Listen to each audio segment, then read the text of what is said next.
tidur atau dia perlakuan kan sulit. Nah inilah menjadi beban kita semua, tanggung kita semua. Hari ini sampai dengan hari Rabu, Bapak Ibu diundang, dipilih, berkumpul di sini bersama-sama kita belajar tentang pencegahan korupsi. Ini salah satu adalah perbaikan pengetahuan. Kemudian tantangan SDM global. Kita masih kemajuan teknologi, kita masih kalah dengan negara-negara lain. Bagaimana kita harus bisa memperbaiki? Ini perlu perjuangan. Kemudian peningkatan produktivitas nasional. Sekarang sulit sekali akan berproduksi. Tapi kalau kita nggak produksi mati, ada produktivitas. Tapi kalau ngikutin suasana seperti ini, kita nggak bisa ke sana, kita nggak bisa bekerja, kita nggak bisa tumbuh, nggak bisa. Nah kalau itu yang terjadi, apa yang akan terjadi ke depan?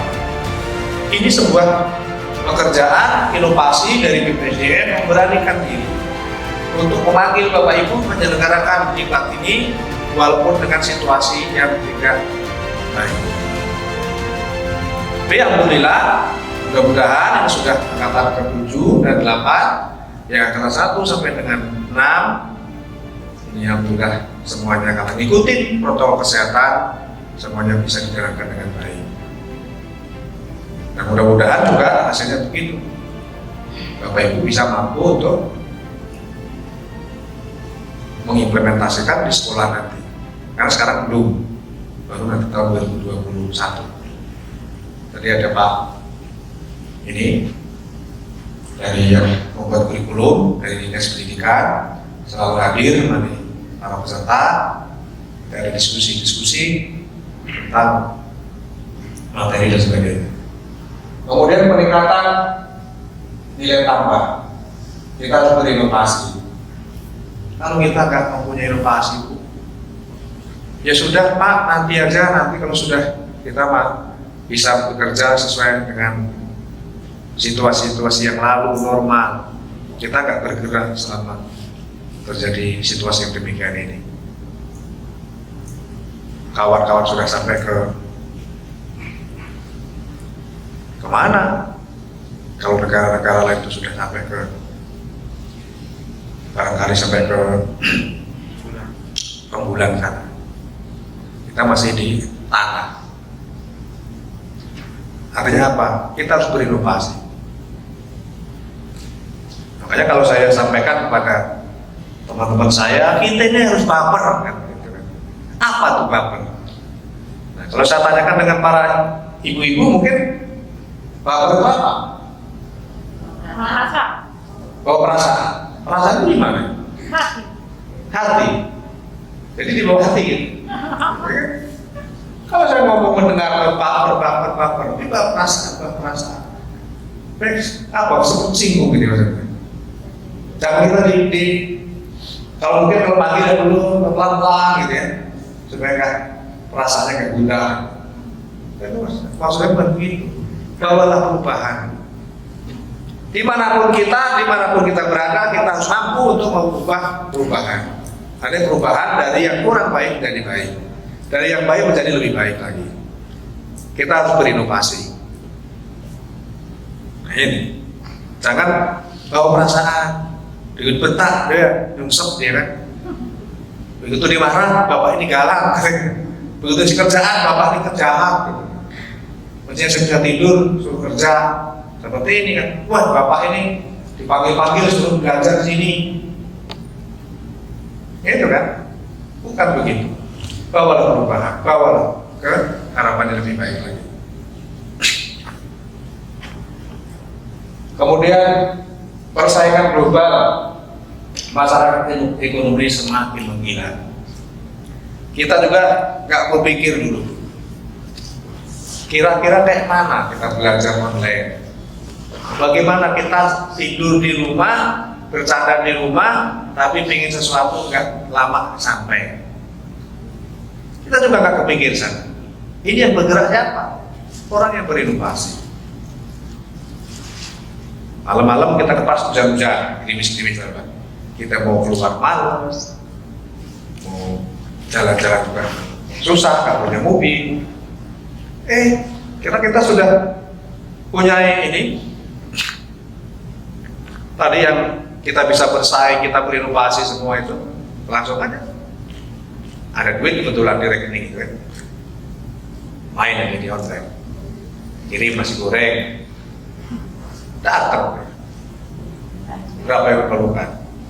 Pas malam minggu kan, pengen minum susu telur, kirim juga kan. Luar biasa. Ini kalau nggak mampu, hanya diam aja di rumah. Nggak ada duit, kan? Padahal udah digaji kan, nggak punya duit gitu. Tapi itulah kenyataannya.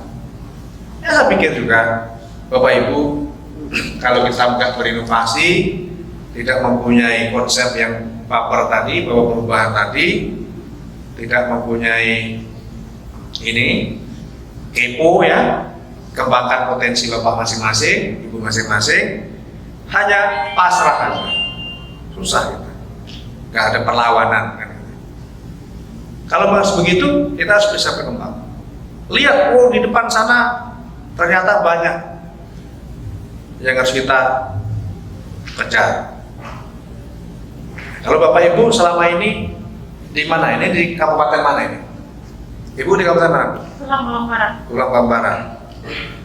Bapak di mana? Lampung Tengah. Lampung Tengah sama Lampung Barat. Lampung Tengah juga kalau sampai ke negeri Tuhan ya. Tuhan. Itu mungkin karena masalah. Mau gelap, mau terang, mau jalan becek, mau ini kan, karena nggak keluar-keluar. Tapi kalau di mana ini, Bandar Jaya, wah gelap teriak-teriak ya, jalannya jelek teriak-teriak. Nah ini, suatu tempatnya juga akan mempengaruhi kita berpikir. Bagaimana kita berusaha supaya kita mempunyai hal yang berbeda dengan yang lain. Itu. Kalau Bapak Ibu ini nanti setelah pulang dari diklat ini ada rasa pedenya. Wah kan, nanti kalau ini diundang oleh sekolahan, bagaimana caranya? Bahwa SMA swasta ini bisa juga meminta untuk penyuluhan anti korupsi. Udah beda dia, wah saya aja Bu katanya, saya ya Pak, saya ngisi kan 1 jam berapa? 1,5 juta. Semangat Pak. Hah? Semangat Pak. Semangat kan gitu kan? Kan gitu. Uangnya dari mana itu Pak? Nah, inilah Pak ini nih. Masa berapa nih? Sapon. Jadi nggak Kayak di Sapon. Oh, saya kira dukung kan? Oh, 1,5 juta uang dari mana? Ya kalau perguruan sekolah yang sekolah bonafit kan ngajar 1 jam 1,5 yang kecil Pak. Kalau nanti sudah kewajiban SMA SMK harus mendapatkan pulau tentang pencegahan anti korupsi. Saya nggak bisa manggil karena nggak ada anggaran. Tapi kalau kewajiban oleh pemerintah, sekolah swasta minta Bapak Ibu jadi mentornya. Berapa gaji? Honor saya berapa? Terserah Bapak, saya punya anggaran 1 jam, 1 JP, 1,5 juta. Kira-kira mau nggak? Mau. Makanya harus semangat kan gitu. Tidak ada kemungkinan nggak? Sangat kemungkinan kan. Nah ibu-ibu udah sium-sium kan itu kan. Gua dulu ini kan luar biasa ininya. Untuk mendapatkan sertifikat penyuluh anti korupsi itu, kasih nggak malam. Sampai itu masih buka terus belajar. Nah, kalau Bapak Ibu, enak lah dipanggil ya Bu ya. Dipanggil, dikasih tempat bermalam, dikasih makan, minum kopi. Kalau nggak semangat gimana? Itu yang saya minta. Jadi Bapak Ibu, BPSDM ini berusaha bagaimana meningkatkan kompetensi para aparatur. Tidak hanya BPSDM hanya penyelamat. Saya minta juga kepada seluruh jajaran BPSDM, memang BPSDM itu ada kelebihannya. Kalau ada yang mendapatkan apa pakan itu ini sampai 65? Apa? Penyuluh utama ya?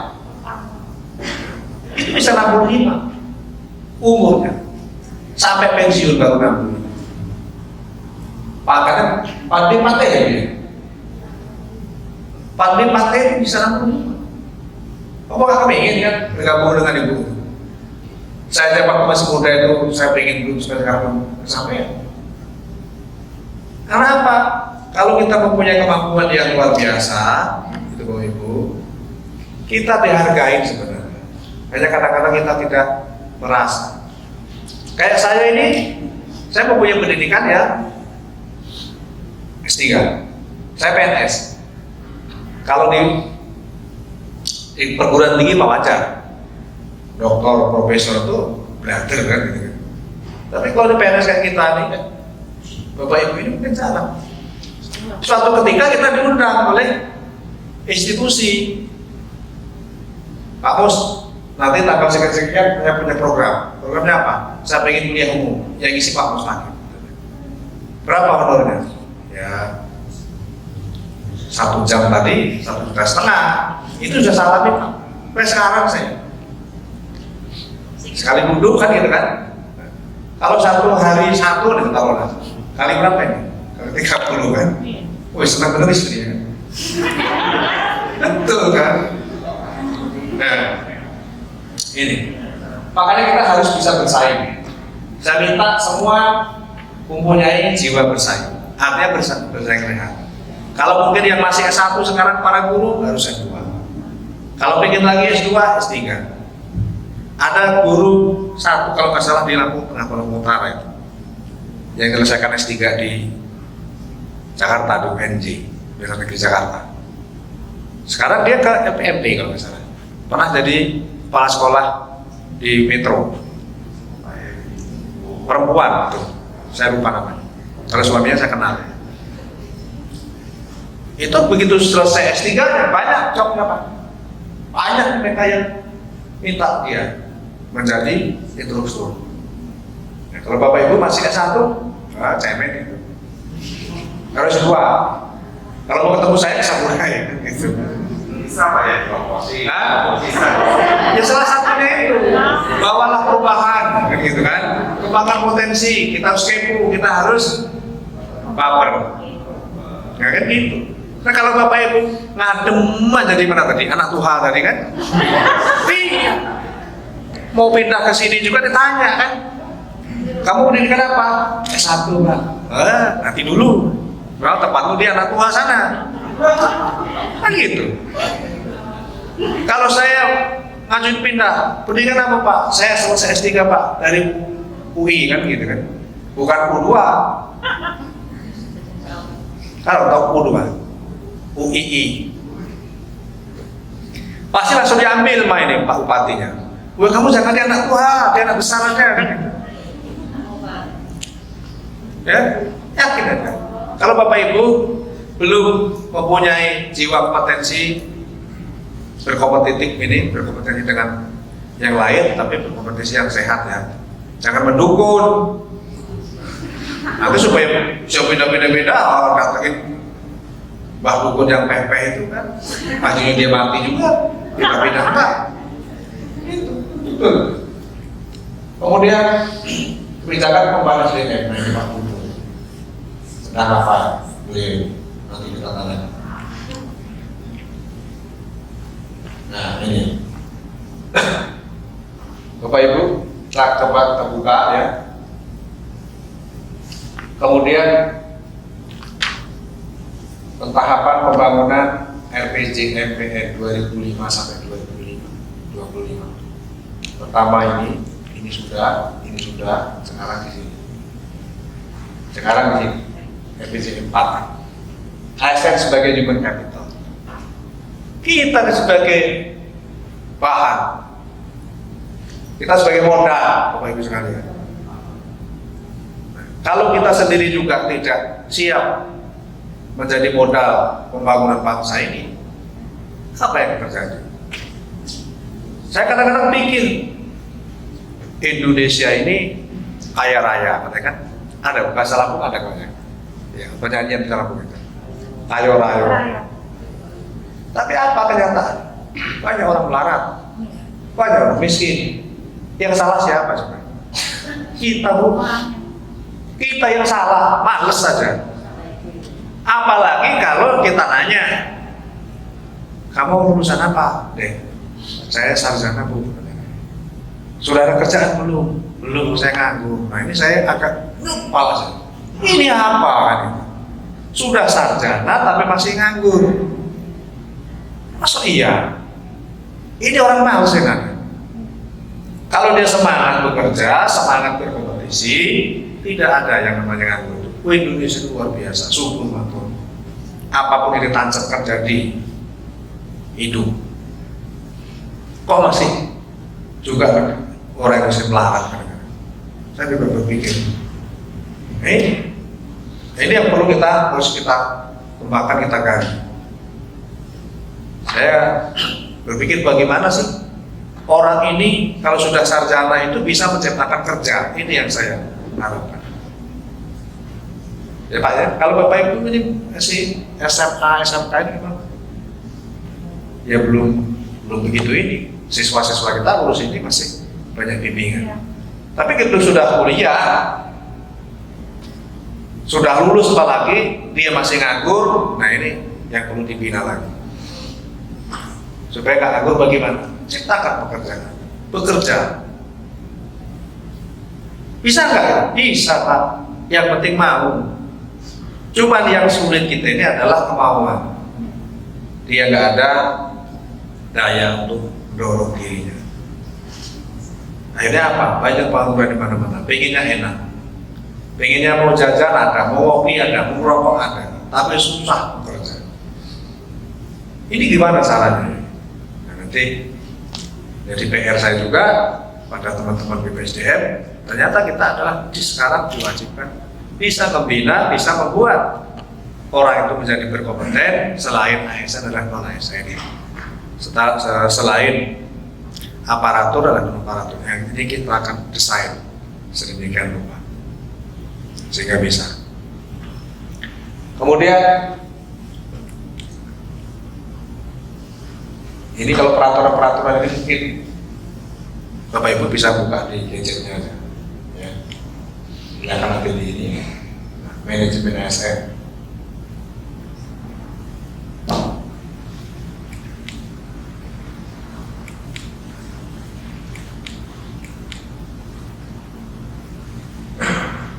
Ini Bapak Ibu sekalian, kegiatan utama BSDM, penilaian kompetensi, pendidikan, pelatihan. Kami sekarang di Provinsi Lampung sedang menguji kompetensi lagi, hukum namanya, uji kompetensi para pejabat eselon 4. Kalau memang Bapak Ibu nanti akan dipromosikan ke eselon berikutnya, eselon di atasnya, kita uji kompetensi. Kalau nggak lulus, ya jangan tanya-tanya lagi. Kok saya ini nggak bisa naik jadi kepala bidang? Kok saya ini nggak bisa naik jadi kepala kantor? Itu kita akan melakukan uji kompetensi. Saya pada saat itu pernah ada Pak Gubernur, beliau ini bicara dengan saya, Pak Kaban, ini kok saya mendengar. Nah ini mumpung ini Bapak Ibu, saya tanya dalam hati, dijawab masing-masing.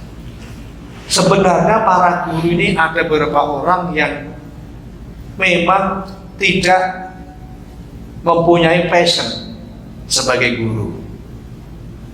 Tapi karena ini sebuah satu paksaan, makanya dia jadi guru.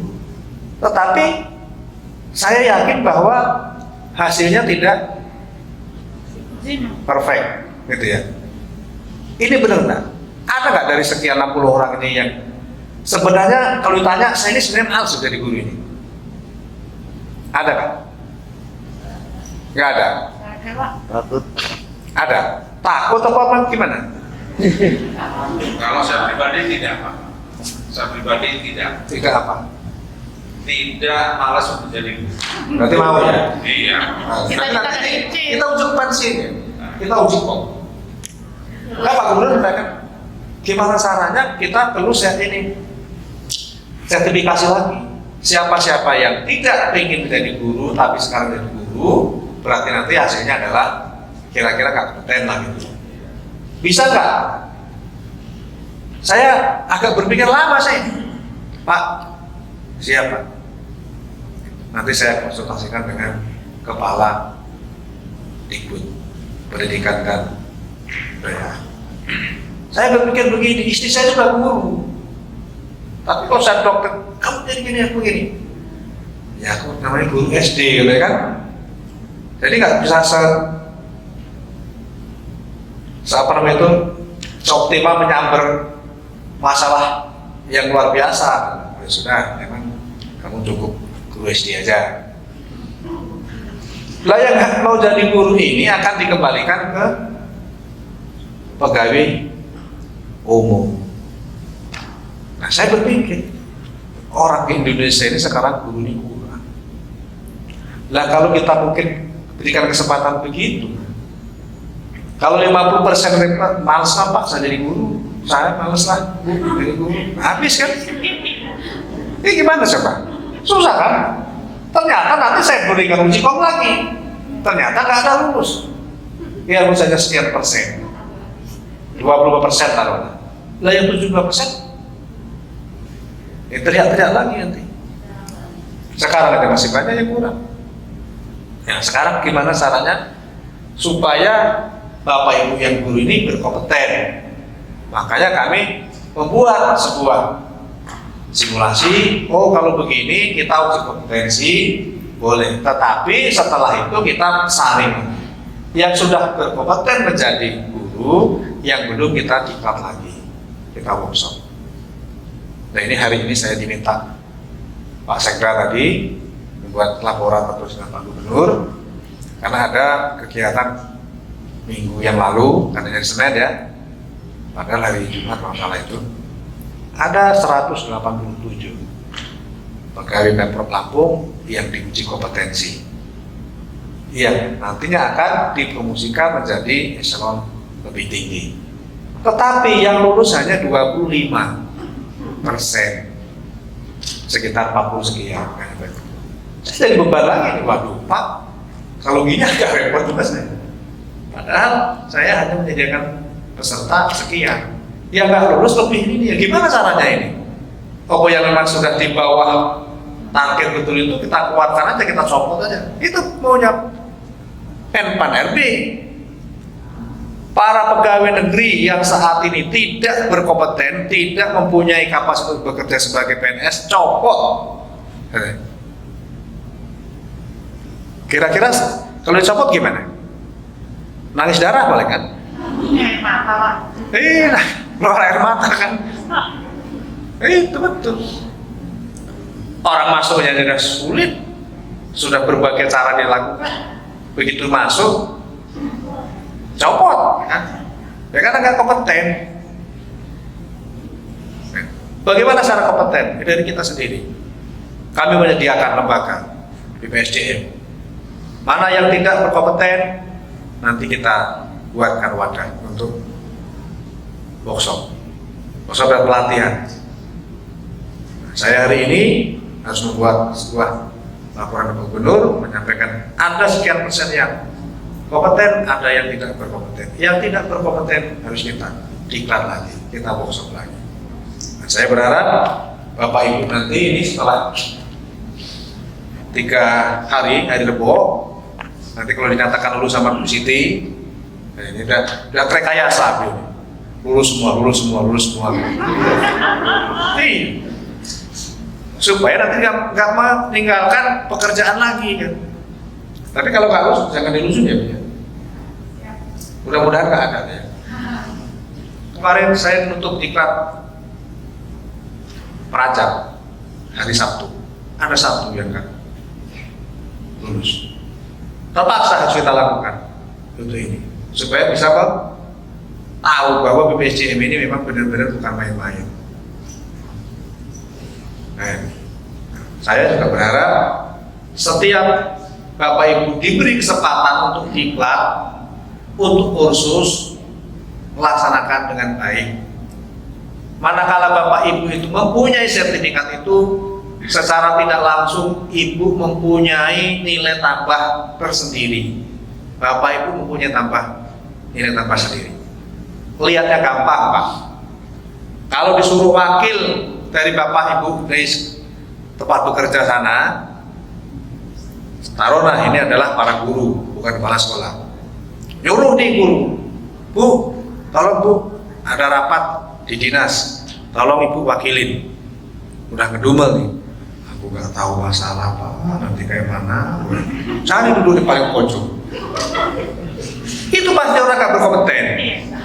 Yakin aja. Tapi yang berkompeten adalah siapa? Nanti apa-apa yang ini saya sampaikan dengan pimpinan rapat. Kira-kira ada pesan apa dari Bapak? Duduk paling tengah, paling depan lah. Langsung cari nih. Wah ini mana kepala sekolah? Wah ini dia. Duduk di depan. Begini langsung lapor dari pimpinan rapat. Izin Pak Ketua, Pak pimpinan rapat bahwa Bapak Sulaiman tidak hadir. Saya mewakilinya. Kamu guru apa? Guru PMP. Dia masih guru PMP ya? Apa? PPKN. Ya, saya udah tahu Bu, tapi saya mau mana responnya aja kan itu. Nah, Tapi kan orang wajah Pak, ya. karena tempatnya lebih luas. Nah itu. Jadi Bapak Ibu, saya berharap secara keseluruhan kerjakan dengan baik bahwa ini adalah untuk penambahan kualitas Bapak Ibu. Kalau Bapak Ibu mempunyai tambahan kualitas, mempunyai sertifikat lebih daripada yang lain, semua kita ini menjadi lebih agak, oh saya kenapa saya harus bisa kan gitu. Nanti secara ini ada keyakinan diri itu bertambah. Itu Bapak Ibu sekalian.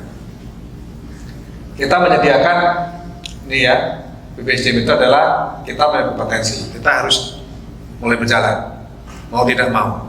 Sekarang yang eselon 2 kayak saya ini sudah diuji kompeten berkali-kali. Sampai terakhir muncul 3 peserta terbaik. Kalau 3 peserta terbaik itu tergantung kepada usernya. Pak Gubernur pakai siapa, Pak Bupati pakai siapa, tetapi tidak jauh dari ini, dari harapan. Nanti 2 tahun lagi dievaluasi. Memang masih berkompeten lanjut, kalau nggak kompeten ya ada kemungkinan diturunkan. Karena sudah ada kejadian di Provinsi Lampung, bahkan diturunkan. Tidak diberi kesempatan lagi. Kalau sudah turun Bapak Ibu, jangan berharap punya kesempatan naik lagi. Kemudian kita harus didik. Banyak ada diklat, pendidikan dan latihan.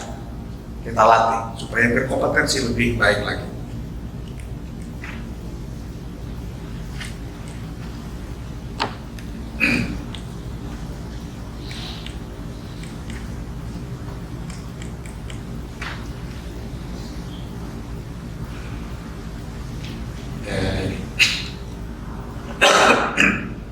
Asia diarahkan pada apa sebagai negara berkelas dunia. Kira-kira bisa nggak? Bisa nggak? Bisa nggak kalau kita diarahkan berkualitas sekelas negara-negara sahabat yang lain? Bisa lah. Yang penting ada kemampuan. Itu sudah jadi program pemerintah. Mempunyai perspektif multikultural dan kecakapan mengelola keragaman. Memiliki perspektif goal of government, yaitu memahami dan mencari solusi terhadap masalah. Pada pandangan yang koheren dari kepentingan pemerintah secara keseluruhan. Kalau dihadapkan dengan masalah, jangan takut Bapak Ibu sekalian. Ini sebuah masalah menurut orang lain, tapi menurut kita adalah sebuah